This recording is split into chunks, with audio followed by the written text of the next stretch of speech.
Oke, jadi Ibu akan absensi ya.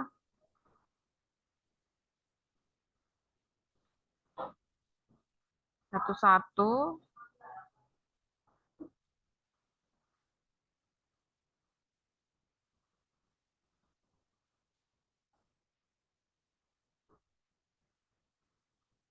Bentar ya.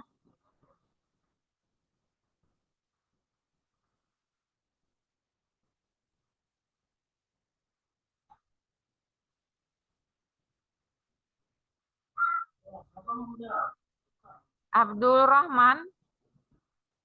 Hadir, Bu. Oke. Adila Fajar. Ada Adila Fajar atau ini masih banyak yang belum masuk ya? Kawannya belum Zoom ya?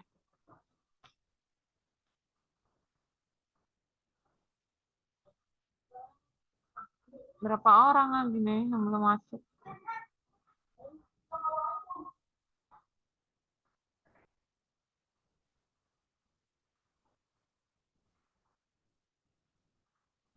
Adila Fajar ada? Ada Adila Fajar? Tidak ada?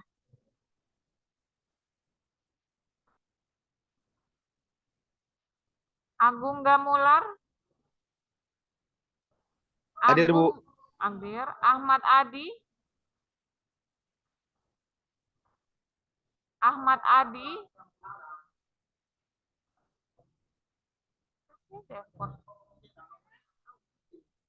Ahmad Adi ada?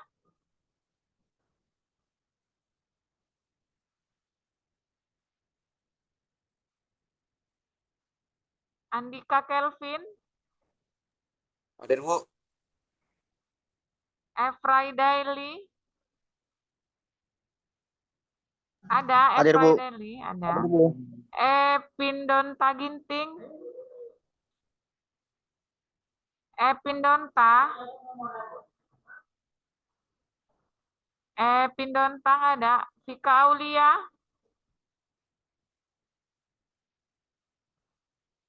Vika Aulia?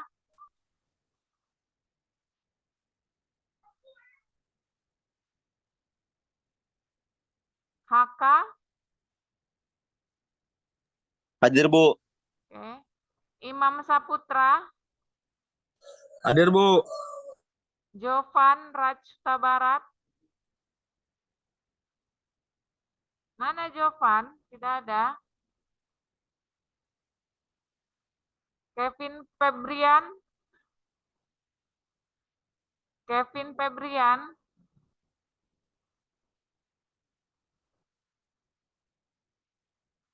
Hanif Amar Lubis? Hadir, Bu. Christine Manulang? Hadir, Bu. M. Al Afu? Hadir, Bu. Hadir M. Al Afu? Hadir, Bu. Hadir. Muhammad Al Isra? Hadir, Bu. Muhammad Rifki? Muhammad Rifki?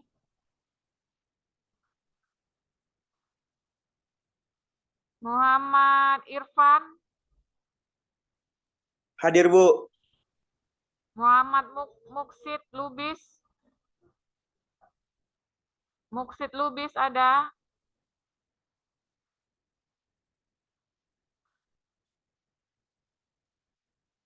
Muhammad Reza? Muhammad Reza? Mumtaz Yasmin? Hadir, Bu. Nia Agustri? Hadir, Bu. Nur Aini? Hadir, Bu. Opi Pibi Surbakti? Opi Pibi tidak ada?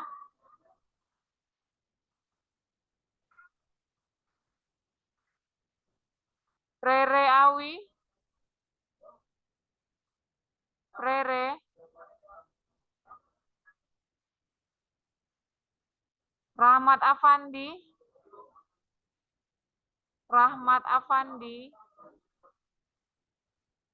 Kok banyak kali yang nggak hadir ini ya?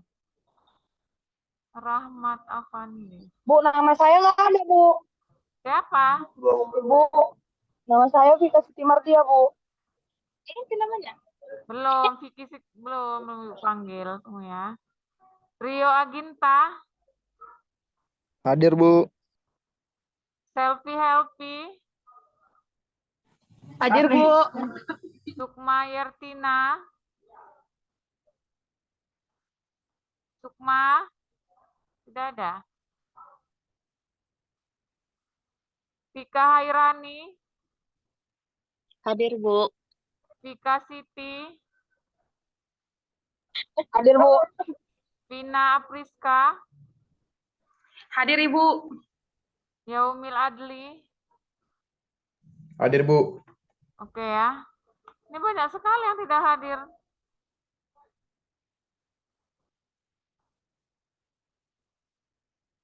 Mana teman kalian semua ini? Oke, jadi Ibu nggak lama-lama sih ya untuk hari ini.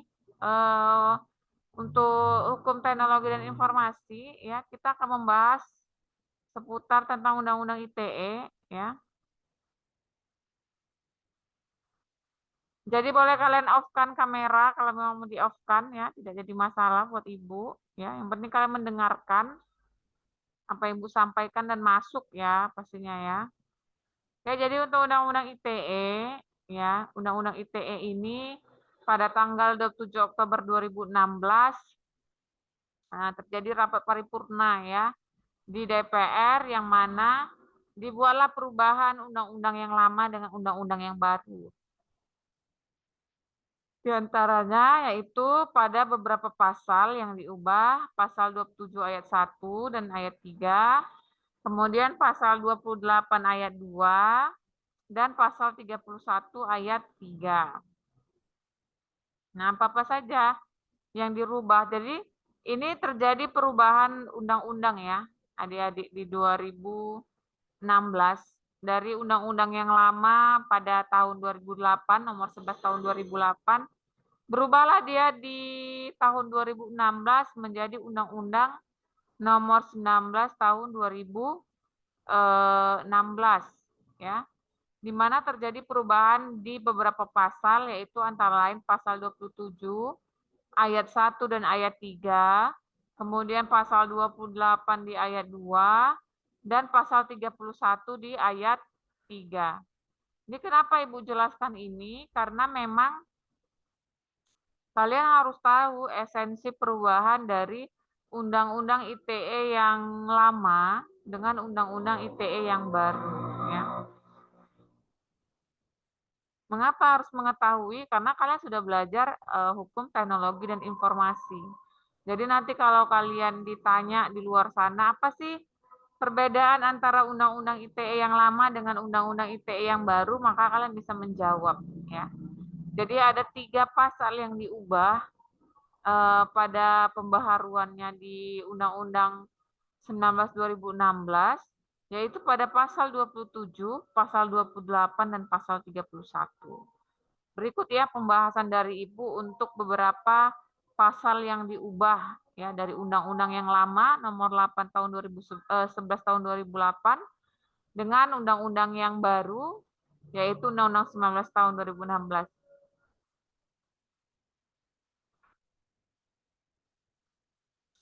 Yaitu pada pasal 27 ayat 3 ya. Nah, di mana di dalam perubahannya itu ada beberapa hal ya. Yang pertama di dalam pasal 27 ayat 3 undang-undang terbaru ini ya menambahkan penjelasan atas istilah mendistribusikan, mentransmisikan dan atau membuat dapat diaksesnya informasi elektronik. Kemudian menegaskan bahwa ketentuan tersebut adalah delik aduan bukan delik umum. Dan menegaskan bahwa unsur pidana pada ketentuan tersebut mengacu pada ketentuan pencemaran nama baik dan fitnah yang diatur di dalam KUHP. Jadi yang perlu kalian ketahui adalah perubahan pada pasal 27 ayat 3 itu terdapat 2 poin ya. Yang pertama adalah ditambahkannya ya, di garis bawah itu ya.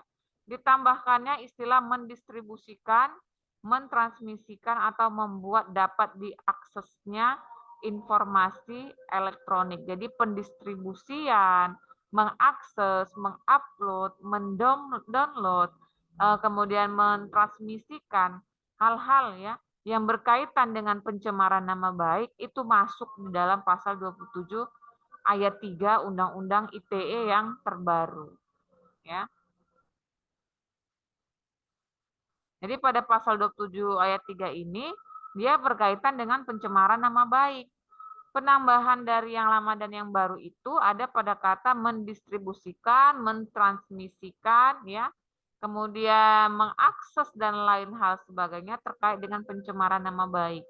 Nah, ditambahkan lagi ya di dalam pasal 27 ayat 3 ketentuan lainnya bahwa delik pencemaran nama baik yang tadi sudah ditambahkan mendistribusikan dan sebagainya itu ya, dia itu masuk kepada yang namanya delik aduan. Ya. Jadi harus kalian garis bawahi delik aduan. Jadi segala sesuatu di dalam Undang-Undang ITE, khususnya yang berkaitan dengan pencemaran nama baik, ya, itu masuk pada kategori delik aduan. Ya, pasal 27 ayat 3. Masuk dalam kategori delik aduan yang mana dia mengacu kepada ketentuan delik aduan yang ada di dalam Kitab Undang-Undang Hukum Pidana kita. Jadi kalau misalnya terjadi kasus,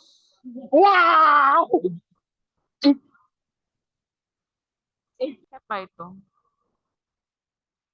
Di-unmute dulu semua ya. Jadi misalnya ada kasus pencemaran nama baik, ya, berkaitan dengan pasal 27 ayat 3 ini, maka kalian bisa ya memproses hukum kasus tersebut bila adanya delik aduan. Ya. Jadi nggak sembarangan. Artinya di sini memang benar-benar harus orang yang merasa nama baiknya tercemar, yang merasa harkat martabatnya itu yang direndahkan, maka itulah yang boleh untuk melakukan delik aduan atau mengadukan atau melaporkan hal tersebut kepada kepolisian. Jadi tidak boleh orang lain. Misalnya ibu ya, ibu dilakukanlah pencemaran nama baik oleh orang-orang yang dia itu ada di dalam media sosial misalnya ya. Dicemarkan nama baik ibu, direndahkan harkat martabat ibu. Nah, kalau misalnya ibu merasa keberatan atau ibu merasa tidak suka dengan hal tersebut, maka ibu bisa melaporkannya, ya, melaporkan kejadian pencemaran nama baik yang dilakukan oleh orang tersebut, oknum tersebut, ke kepolisian. Kalau ibu merasa keberatan. Keberatan ibu misalnya, nah, saya tidak bisa memaafkan misalnya, saya keberatan dengan pencemaran nama baik, melukai harkat martabat hidup saya, maka saya bisa melaporkan itu ke kepolisian. Karena dalam pasal 27 ayat 3 itu merupakan delik aduan. Dan misalnya kita sebagai korban itu melaporkan hal tersebut dan itu diterima oleh kepolisian memenuhi unsur sesuai dengan pasal 27 ayat 3 yang mendistribusikan tadi mencemarkan nama baik kita, maka orang tersebut ya orang yang melakukan pencemaran nama baik kepada kita yang terjadi di dunia maya itu bisa dijerat pasal 27 ayat 3 Undang-Undang ITE ya. Dan sanksinya juga lumayan ya, 5 tahun itu 5 tahun, 7 tahun, 10 tahun ya. Jadi sanksi untuk pencemaran nama baik di dalam media sosial atau dunia maya juga lumayan berat ya. Jadi sanksinya itu kisaran 5, 7, 10 tahun. Paling biasa sih kena orang-orang ada setahun 2 tahun ya. Itu paling ringan. Paling ringannya setahun 2 tahun seperti itu. Selebihnya ada yang sampai berapa tahun tergantunglah apakah kasusnya itu parah atau seperti apa. Ya.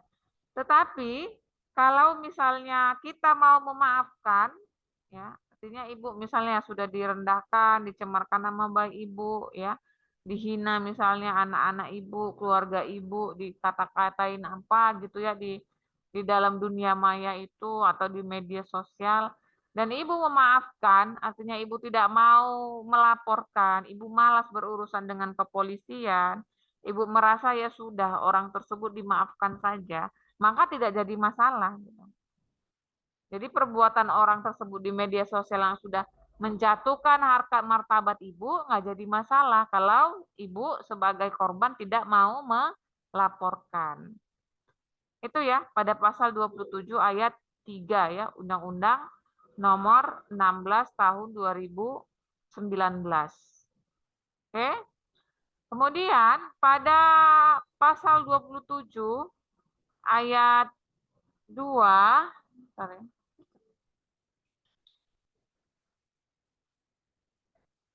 Nanti aja warnanya. Pada pasal 27 ayat 2 itu ketentuannya ancaman penghinaan. Oh, ini tadi ancaman penghinaan, pencemaran nama baik ya. Itu paling lama 6 tahun. Ya. Paling lama 6 tahun menjadi 4 tahun. Kemudian kalau ancaman pidana pengiriman informasi berisi ancaman kekerasan menakuti paling lama adalah 12 tahun. Jadi sanksi untuk pencemaran nama baik paling lama 6 tahun. Kalau dia sanksi pidana untuk mengancam ya atau mau melakukan apa ancaman-ancaman ya membunuh atau apa segala macam itu 12 tahun. Makanya Ibu kata-kata tergantung kasusnya apa pencemaran nama baik ini. Apakah kasusnya hanya melukai harkat martabat seseorang atau kasusnya itu melakukan pengancaman ya. Maka kalau dia yang hanya pencemaran nama baik paling lama 6 tahun, dan kalau dia pengancaman ya artinya mengancam diri seseorang ya, mau membunuh, menculik atau mau melakukan apapun terhadap diri seseorang diancam lah intinya ya. Maka pidana penjaranya paling lama adalah 12 tahun. Itu ya untuk pasal 27 ayat 3 dan ayat 2 ya. Kemudian perubahan lagi terjadi pada pasal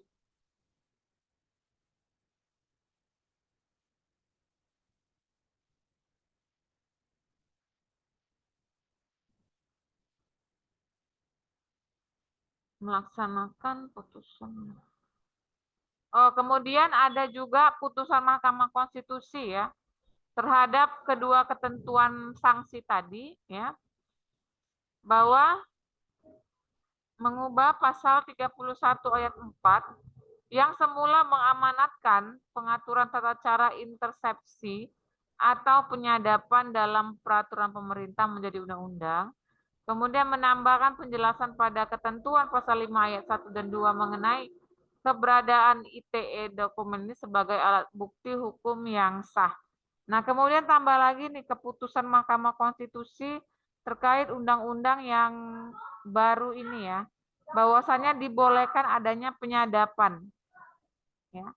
Berdasarkan putusan Mahkamah Konstitusi diperbolehkan adanya penyadapan ya, penyadapan terhadap diri seseorang ya, sesuai dengan peraturan pemerintah yang menjadi undang-undang.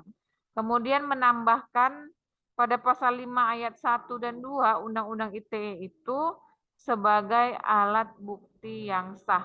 Jadi pada pasal 5 di dalam Undang-Undang 19 2016 ditambahkan lagi ya pembaharuannya bahwa segala bukti transaksi elektronik itu adalah alat bukti yang sah sesuai dengan pasal 5 ayat 1 dan 2 Undang-Undang ITE nomor 16 tahun 2019. Oke. Itu mungkin ya dari Ibu ya. Kemudian sedikit lagi pada pasal 43 di dalam Undang-Undang ITE yang terbaru juga ya, ada ketentuan tentang hukum acara ya. Penggeledahan dan atau penyitaan yang semula harus mendapatkan izin Ketua Pengadilan Negeri setempat disesuaikan kembali dengan ketentuan KUHP. Penangkapan penahanan yang semula meminta penetapan Ketua Pengadilan Negeri selama waktu 1x24 jam disesuaikan kembali dengan ketentuan KUHP. Jadi awal mula mungkin di undang-undang yang lama 11/2008 itu ada ketentuan mengenai bisa menggeledah dia dengan izin KPN, Ketua Pengadilan Negeri setempat, ya.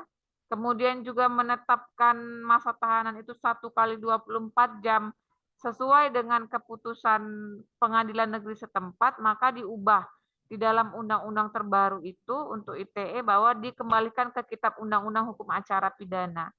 Artinya kalau KUHP maka masa penahanan itu adalah bisa dia 2 hari ya, 2x24 jam. Kemudian juga tidak perlu adanya keputusan dari pengadilan negeri setempat. Kalau memang sudah memenuhi 2 unsur alat bukti, maka dia bisa digeledah. Ya. Bisa dilakukan penyidikan dan penyelidikan. Ini secara cyber ya, secara dunia maya. Ya, paham ya? Jadi tata acara yang Ibu sebutkan tadi khusus untuk kasus-kasus cyber. Ya.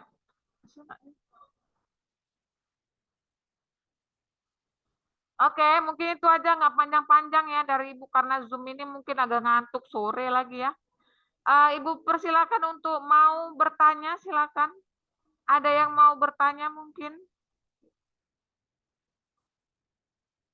Untuk pasal 27 ayat 3, kemudian beberapa ketentuan terbaru di dalam Undang-Undang Nomor 19 tahun 2019. Makanya Ibu bilang sama kalian kan dibaca, ya kan? Undang-undangnya itu dibaca, Undang-Undang 11 2008 dengan Undang-Undang 16 2019. 19 2016 ya, terbalik Ibu. Itu harus dibaca memang. Kalau nggak baca kalian nggak paham, ya kan? Makanya Ibu suruh kalian punya undang-undangnya, Ibu suruh kalian punya bukunya. Jadi ketika Ibu menjelaskan undang-undang tersebut, kalian sudah paling tidak sekilas membaca, paham ya, memahami. Jadi apa yang Ibu sampaikan itu terkoneksi gitu. Ada mungkin yang mau ditanyakan, silakan.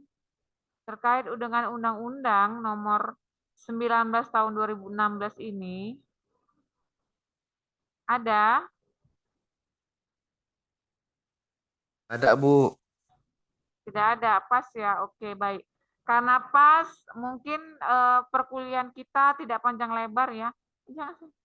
Perkuliahan kita tidak panjang lebar ya.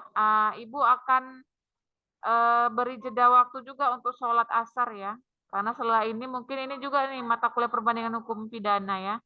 Jadi Ibu akan berikan selama 15 menit agar kalian bisa sholat asar. Kita nanti mulai lagi pada pukul 4 sore ya. Jadi 3.45 kita mulai untuk pukul 4 sore untuk mata kuliah perbandingan hukum pidana ya. Oke, mungkin cukup sekian dari Ibu untuk Zoom kita hari ini.